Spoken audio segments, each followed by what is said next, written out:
ভাই সব, আজ আমরা লুকিজামের ৪১তম অধ্যায় নিয়ে কথা বলতে চলেছি। আর যদি আপনারা এখনও আমার চ্যানেল সাবস্ক্রাইব করে না থাকেন তাহলে দ্রুত করে নিন, যাতে পরের ভিডিওগুলো আপনারা মিস না করেন। পিকনিকের শুরু এবং বাসে যাত্রা। আজকের ভিডিওর শুরুতে আমরা দেখি যে নিজের কথা গলায় চেপে ধরে, আর আমরা দেখি যে আমাদের হায়ানসুক বা অর্থাৎ ড্যানিয়েল খুব ভালোভাবে সেজে এসেছে। তাকে খুব স্মার্ট লাগছিল এবং মেয়েরা বলে, বাহ, সে খুব হ্যান্ডসাম লাগছে। তারা মনে করে এই যেন মানুষের কোনো অন্য প্রজাতি। আজ ড্যানিয়েল সুপারের থেকেও বেশি সুপার লাগছে। ড্যানিয়েল সত্যিই অসাধারণ। আমরা দেখি যে সবাই এভাবে সেজে এসেছে, কারণ শিক্ষক তাদের বলেছিলেন তোমাদের নিজেদের দায়িত্ব ভালোভাবে পালন করতে হবে। তোমাদের নিজেদের জন্য একটি খুব ভালো ভবিষ্যৎ গড়তে হবে, যাতে তোমরা তোমাদের স্বপ্ন এবং প্যাশন পূরণ করতে পারো। এরপর শিক্ষকেরা বলেন, এবার তোমরা সবাই যাও, তোমাদের সবার নিজেদের বাস মনে আছে তো? আর আমাদের হায়ানসুক মনে মনে ভাবছিল, আমার স্কুলের পিকনিকের স্মৃতিগুলো ভালো নয়। সে মনে মনে বলে, কিন্তু এবার আমাকে এখানে কেউ চেনে না। তার এই কথার মানে হলো যে তার মোটা শরীরকে কেউ চেনে না, জানিয়ে সবাই মজা করত। এরপর হায়ানসুক ধীরে ধীরে বাসের ভেতরে ঢোকে। সে ভাবে, এভাবে আমার পুরনো শরীরটাও একটু আরাম পাবে। আমি এবার পিকনিকে যাওয়ার জন্য সত্যিই খুব উৎসাহিত, আর অবশ্যই আমার সিট প্রতিবারের মতো শিক্ষকের পাশে হবে। এরপর আমরা, হ্যালো, আপনাকে আবার এখানে স্বাগত। মানে আমাদের মোটা হায়ানসুক প্রতিবার পিকনিকে যাওয়ার সময় শিক্ষকের পাশে বসত। তার সিট শিক্ষকের পাশে একদম নির্দিষ্ট ছিল। আমরা দেখি আমাদের হ্যান্ডসাম হায়ানসুক চুপচাপ গিয়ে সবচেয়ে সামনের সিটে শিক্ষকের পাশে বসে পড়ে। সে মনে মনে ভাবে, আমি শান্তভাবে বসেছি এবং নিজের জন্য অনেক গানও তৈরি করে রেখেছি। কিন্তু তার বন্ধুরা বলে, এই ড্যানিয়েল, তুমি ওখানে কি করছো? আমরা তোমার জন্য এখানে একটা সিট বাঁচিয়ে রেখেছি। আর আমরা দেখি মেয়েরা বলছিল, ড্যানিয়েল, এখানে এসো। মানে সবাই তাকে কিছু না কিছু বলছিল। আর হায়ানসুক কখনো আশা করেনি যে তার এত বন্ধু হবে এবং সে পিকনিকে তার বন্ধুদের সাথে পেছনের সিটে বসতে পারবে। আর পেছনের সিটের পরিবেশ খুবই ভালো ছিল। ইউই হায়ানসুকের দেখে জ্বলে যাচ্ছিল। জ্যাক মীরাকে বলে, মীরা, তুমি কেন সিট বদলালে? মীরা বলে, আমার ওখানে বসে একটু মাথাটা ঘুরছিল। এবং ওখানে বসে থাকা একজন মোটা ছেলে বলে, কারোর কাছে কিছু, মানে সে সেখানে আগে থেকেই বসেছিল। আর আপনারা জানেন সে সেখানে কেন বসেছিল? সে সেখানে এই কারণে বসেছিল কারণ সে ড্যানিয়েলকে অনুসরণ করে।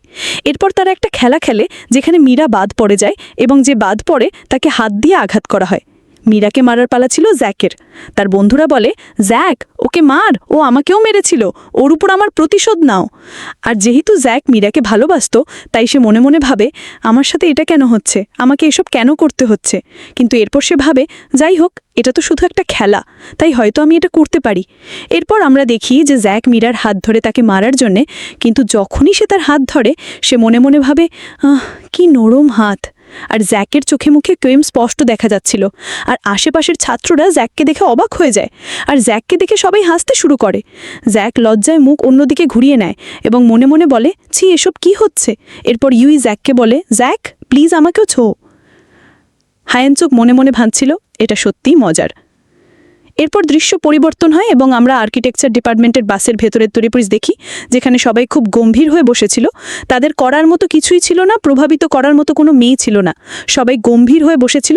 আর জেরস মনে মনে ভাবে, সত্যি এখানকার পরিবেশ, আমরা সবাই এখানে শুধু ছেলের। ভাস্কো এখানে আসার জন্য খুব উৎসাহিত ছিল। আমি কি করব? এরপর জেরস বলে, এই চলো আমরা কিছু খেলা খেলি, চলো আমরা ডান্স পার্টি করি। আর এরপর বন্য ছেলেগুলো বলে, এ কেমন স্কুল।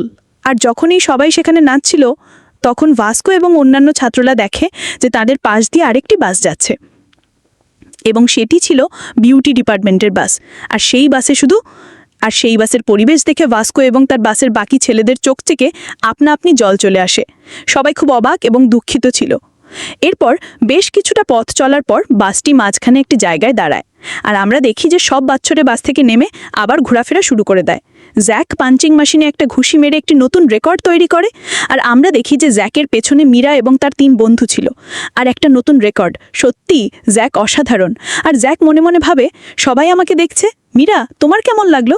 কিন্তু তখনই হঠাৎ আমরা দেখি যে ভিনজিন নামে একটি ছেলে জ্যাকের রেকর্ড ভেঙে দেয়। আরে আরে, তুমি নিজেকে কিভাবে পুরুষ বলতে পারো? আর জ্যাক মনে মনে ভাবেছি, মীরা, সবাই আমাকে দেখছে, মীরাও আমাকে দেখছে। কিন্তু তখনই আমরা দেখি যে জ্যাক হাতুড়িওয়ালা মেশিনের কাছে যায় আর সেখানে গিয়ে, আরে তুমি নিজেকে কিভাবে পুরুষ বলতে পারো? আর ভিনজিন মনে মনে ভাবে, শালা হারামজাদা, সবাই এখন আমাকে দেখছে। আর আমরা দেখি যে জ্যাক এবং ভিনজিন একে অপরের সাথে কথা কাটাকাটি করছিল। কিন্তু তখনই আমরা হঠাৎ অন্য দিক থেকে ড্যানিয়েল এবং আমাদের ভাস্কোকে একসাথে আসতে দেখি। আর ভাস্কো বলে, এখানে পাঞ্চিং মেশিনও আছে? ভাস্কো ড্যানিয়েলকে বলে, চলো ড্যানিয়েল, আমরাও এই মেশিনটা চেষ্টা করি। এরপর আমাদের ভাস্কো বলে, কিন্তু প্রথমে আমার পালা। এরপর হঠাৎ করে আমরা ভিনজিন এবং জ্যাকের মুখ দেখি।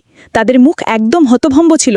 তারা মনে মনে ভাবছিল ভাস্কো হাতুড়ি মেশিন ভেঙে দিয়েছে আর ড্যানিয়েল পাঞ্চিং মেশিনের পেছনের অংশ ভেঙে দিয়েছে।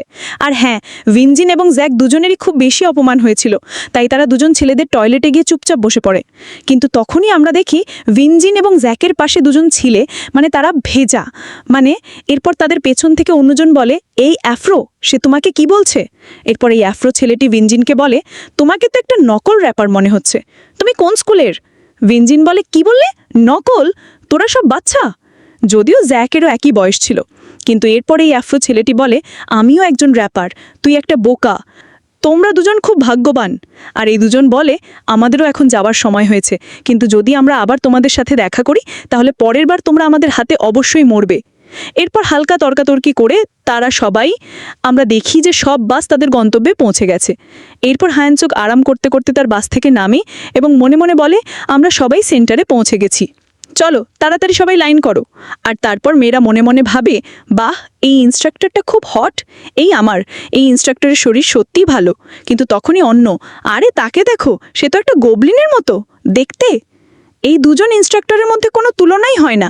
আমরা আশা করি এই মোটা গোবলিনটা আমাদের ইনস্ট্রাক্টর না হয়। আর আমাদের হ্যানসুক মনে মনে ভাবে, আমাদের 3 রাত এবং 2 দিনের পিকনিক শুরু হয়ে গেছে। আর হ্যাঁ, আমার বুঝতে অসুবিধা হচ্ছিল যে তারা পিকনিককে কেন রিট্রিট বলছে। তো বন্ধুরা, এই অধ্যায় এখানেই শেষ। আশা করি আজকের ভিডিওটিও আপনাদের ভালো লেগেছে। তো আর কবে করবেন ভাই? তাড়াতাড়ি চ্যানেলটি সাবস্ক্রাইব করুন আর ভিডিওতে লাইক দিন, যাতে আমি ভিডিও বানানোর জন্য প্রেরণা পাই। তাহলে এবার আমি পরের ভিডিওতে আপনাদের সাথে দেখা করব। ততক্ষণ পর্যন্ত গুড বাই।